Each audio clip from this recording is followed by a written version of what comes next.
ఇప్పటికే గన్నవరం విమానాశ్రయానికి చంద్రబాబు కుటుంబ సభ్యులు అలాగే చిరంజీవి కుటుంబ సభ్యులు కూడా చేరుకున్నారు. ప్రస్తుతం గన్నవరం విమానాశ్రయం దగ్గర ఉన్న తాజా పరిస్థితిని మా ప్రతినిధి శ్రీకాంత్ లైవ్ లో అందిస్తారు. శ్రీకాంత్, రేపు చంద్రబాబు ప్రమాణ స్వీకారానికి వచ్చే వీఐపీలతో గన్నవరం విమానాశ్రయం అయితే కిటకిటలాడుతోంది. కొద్దిసేపటి నుంచే ఆ తాకిటైతే విమానాశ్రయానికి అయితే ప్రారంభమైంది. నారా లోకేష్ భార్య నారా బ్రాహ్మణి, అదేవిధంగా బాలకృష్ణ భార్య వసుంధరతో పాటుగా లోకేష్ కుమారుడు దేవాంశ్ వాళ్ళందరూ కూడా కొద్దిసేపటి క్రితమే గన్నవరం విమానాశ్రయం చేరుకొని నేరుగా ఉండవల్లిలోని చంద్రబాబు నివాసానికి కూడా తరలి వెళ్లడం కూడా జరిగింది. ఆ తర్వాత కొద్దిసేపటి క్రితమే మెగాస్టార్ చిరంజీవి ఫ్యామిలీ కూడా సతీమణితో పాటుకు కుమార్తె మనవరాలతో కలిసి చిరంజీవి కూడా ఇక్కడికి రావడం కూడా జరిగింది. ఈ నేపథ్యంలో వీఐపీల తాకిడితో గన్నవరం విమానాశ్రయం అంతా కూడా సందడిగా మారిపోయిన పరిస్థితి కూడా ఉంది. రేపు ఉదయం గన్నవరం విమానాశ్రయానికి పరిసరం చాలా తక్కువ దూరంలో 800 మీటర్ల దూరంలో ఉన్నటువంటి కేసరపల్లిలో ఉన్నటువంటి స్థలంలో ప్రమాణ స్వీకార కార్యక్రమం జరగబోతుంది. ఉదయం 11:27 జరిగే ప్రమాణ స్వీకారానికి సంబంధించి ప్రధాని మోడీ సహా కేంద్ర మంత్రులు, వివిధ రాష్ట్రాలకు సంబంధించిన ముఖ్యమంత్రులు, మాజీ ముఖ్యమంత్రులు కూడా హాజరవుతున్న నేపథ్యంలో వాళ్ళందరికీ ఏర్పాట్లు చేయటం మీద అయితే ఇటు ప్రభుత్వ యంత్రాంగం కూడా పూర్తి స్థాయిలో అన్ని ఏర్పాట్లు కూడా సిద్ధం చేస్తుంది. వీవీఐపీలుగా ప్రభుత్వం తరపున చిరంజీవిని స్టేట్ గెస్ట్గా కూడా ఆహ్వానించిన పరిస్థితి కూడా ఉంది. ఈ నేపథ్యంలో అన్ని ఏర్పాట్లు కూడా ప్రభుత్వం తరపున కూడా ఏర్పాట్లు అయితే సిద్ధం చేశారు. మరోవైపు రజనీకాంత్ కూడా 9:30 గంటల సమయంలో లేదా రేపు ఉదయం ఈ రెండు సమయాల్లో ఒక సమయానికైతే గన్నవరం విమానాశ్రయానికి చేరుకుంటారని కూడా స్పష్టమైన సమాచారం కూడా ఉన్న నేపథ్యంలో వీవీఐపీఎల్ ట్రీట్మెంట్ వాళ్ళకి సంబంధించి కల్పించే సౌకర్యాలు అన్నిటి విషయంలో కూడా ఎటువంటి ఇబ్బందులు కలగకుండా ఉండటానికి అధికార యంత్రాంగం అయితే ఏర్పాట్లు సిద్ధం చేసింది. రేపు వచ్చే గెస్టులు కూడా మొత్తం వీవీఐపీలకు సంబంధించి కూడా ప్రత్యేక గ్యాలరీలను కూడా ఏర్పాటు చేశారు. 5 గ్యాలరీలను ఏర్పాటు చేశారు. అందులో 4 గ్యాలరీలను ప్రత్యేకంగా వీఐపీల కోసం ఏర్పాటు చేస్తారు. ఇక జనసేన, బీజేపీ, టీడీపీకి సంబంధించి వస్తున్నటువంటి కార్యకర్తలకు సంబంధించి, ప్రజలకు సంబంధించి కూడా ప్రత్యేకంగా ఒక గ్యాలరీని కూడా ఏర్పాటు చేశారు. 14 ఎకరాల ప్రాంగణంలో ఈ సభాస్థలము, అదేవిధంగా ఈ గ్యాలరీలు కూడా ఏర్పాటు చేసిన నేపథ్యంలో గన్నవరం విమానాశ్రయానికి అత్యంత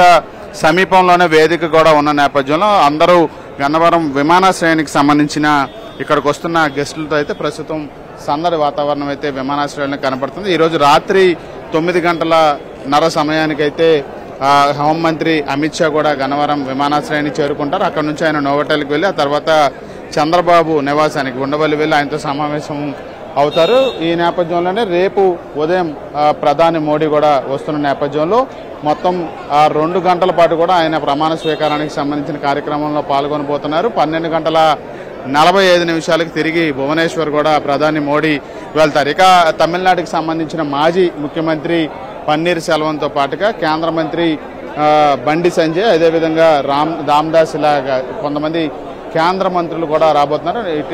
నిన్నే టీడీపీ తరఫున కేంద్ర మంత్రులుగా ప్రమాణ స్వీకారం చేసినటువంటి పెమ్మసాని చంద్రశేఖర్, రామ్మోహన్ నాయుడుతో పాటుగా నరసాపురం ఎంపీ వర్మ కూడా ఇవాళే వచ్చే అవకాశాలు కూడా ఉన్న నేపథ్యంలో అందరికీ ప్రత్యేక ఏర్పాట్లు చేయడంతో పాటుగా సభా స్థలికి వచ్చే వాళ్ళకి సంబంధించి అయితే ప్రత్యేక ఏర్పాట్లు, మార్గాలను కూడా అటు యంత్రాంగం అయితే సిద్ధం చేస్తూ ఉంది. ఇక గన్నవరం విమానాశ్రయానికి రాత్రికి అమిత్ షా వస్తున్న నేపథ్యంలో ఇప్పటికే ఎన్నికలకి సంబంధించి బీజేపీ రాష్ట్ర కో ఇన్ఛార్జిగా ఉన్నటువంటి సిద్ధార్థనాథ్ సింగ్తో పాటు ఏపీ బీజేపీ అధ్యక్షురాలు పురంధరేశ్వరి కూడా కొద్దిసేపటి క్రితమే అమిత్ షా వచ్చే, అంటే ఇప్పుడు ప్రస్తుతం ఉన్నది డొమెస్టిక్ ఎయిర్పోర్ట్కు సంబంధించిన విభాగం దగ్గర మనం ఉన్నాం. అది ప్రత్యేక వీవీఐపీలు వచ్చేదానికి సంబంధించి ఇంటర్నేషనల్ ఎయిర్పోర్టు బ్లాక్ పక్కన ఉంటుంది. అక్కడికి వెళ్ళి అక్కడ భద్రతా ఏర్పాట్లను అధికారులతో అడిగి తెలుసుకోవడం కూడా జరిగింది. 9:30 గంటల సమయం తర్వాత నేతలందరూ కూడా అమిత్ షా కూడా ఆహ్వానం పలకడానికి కూడా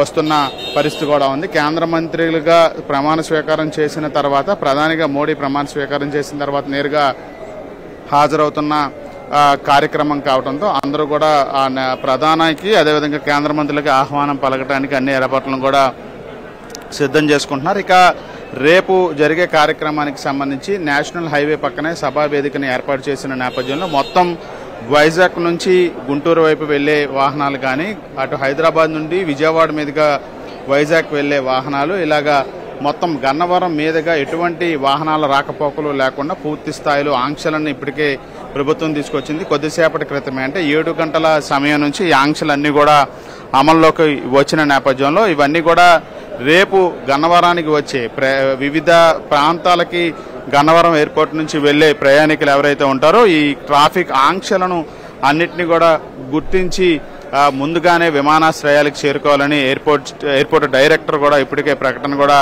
చేసిన నేపథ్యంలో పెద్ద ఎత్తున గన్నవరం విమానాశ్రయానికి విఐపీల తాకిడి ఉంటుంది.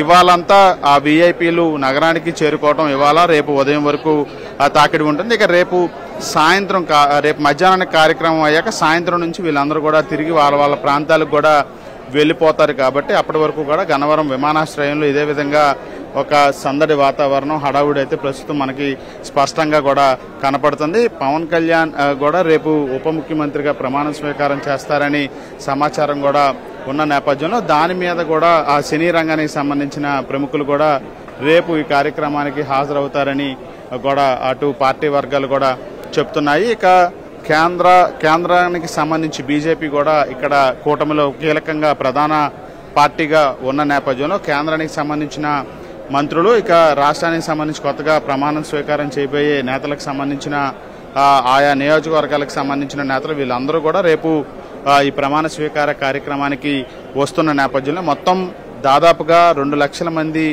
ఈ ప్రమాణ స్వీకార ఉత్సవానికి హాజరవుతారని అంచనా కూడా వేస్తున్నారు. అందుకు అనుగుణంగా అన్ని ఏర్పాట్లు అటు భోజన వసతి కానీ తాగునీరు కానీ మజ్జిగ వైద్య శిబిరాలు అత్యవసర సేవలు అందించడానికి అన్ని అవసరమైన ఏర్పాట్లను కూడా గన్నవరంలో ఉన్నటువంటి కేసరపల్లి సభావేదిక ప్రాంగణంలో ఏర్పాటు చేశారు. 14 ఎకరాల్లో 2.5 ఎకరాలకు సంబంధించిన దానిలో స్థలంలో అయితే ప్రధాన వేదికను ఏర్పాటు చేశారు. ఇక మిగతా 11 ఎకరాల స్థలంలో ఈ 5 గ్యాలరీలను కూడా ఏర్పాటు చేసిన నేపథ్యంలో సుమారు 7,000 మంది వరకు బందోబస్తును కూడా నిర్వహించడానికి అన్ని ఏర్పాట్లు కూడా చేస్తున్నారు. ఇక ప్రమాణ స్వీకారానికి సంబంధించి వేరువేరు దేశాలకు సంబంధించి అటు యుఎస్ కానీ అదేవిధంగా యూకే సింగపూర్కి సంబంధించిన అంబాసిడర్లు కూడా వస్తున్నారు. కాబట్టి వాళ్ళందరికీ సంబంధించి కూడా ప్రత్యేక ఏర్పాట్లను కూడా పూర్తి స్థాయిలో అధికార యంత్రాంగం చేస్తున్న పరిస్థితి మనకి అటు గన్నవరం ప్రమాణ స్వీకార వేదిక దగ్గర, మరోవైపు విఐపీల తాకిడి